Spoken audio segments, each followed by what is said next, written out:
আজকে আমি তৈরি করব বিটরুট ভাজি। বিটরুটটা কি, এই যে হচ্ছে বিট, এই লাল লাল বিট, এগুলোকে কুচি কুচি করে নিয়েছি। হ্যাঁ, যদিও আমি আমার দুইটা ফোন দিয়ে ভিডিও করতেছি। যে যে আমার পাশে সব সময় থাকেন, আমার দুইটা চ্যানেল খুলেছি, তো ভাবলাম যে তাহলে দুইটা চ্যানেলেই দেখাই। তো এই হচ্ছে পেঁয়াজ কুচি, রসুন কুচি আর কাঁচামরিচ কুচি, এগুলোকে দিয়ে দেবো একসাথে।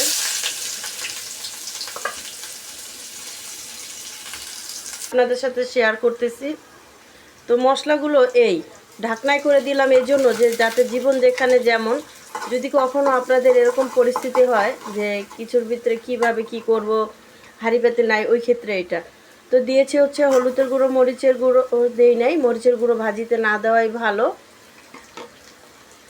তো দিয়ে দিলাম হচ্ছে ধনিয়ার গুঁড়া, আর হচ্ছে দিয়েছি লবণ, হলুদের গুঁড়া। এখন নাড়চাড় করে তেলের উপরে চলে আসলে নামিয়ে ফেলবো। নামানোর অপেক্ষায় আছে। সেই স্বাদ এবং লোভনীয় একটা খাবার, তো আপনারা এটা মাঝে মধ্যে ঘরে করে খাবেন। আসসালামু আলাইকুম ওয়া রাহমাতুল্লাহি ওয়া বারাকাতুহু।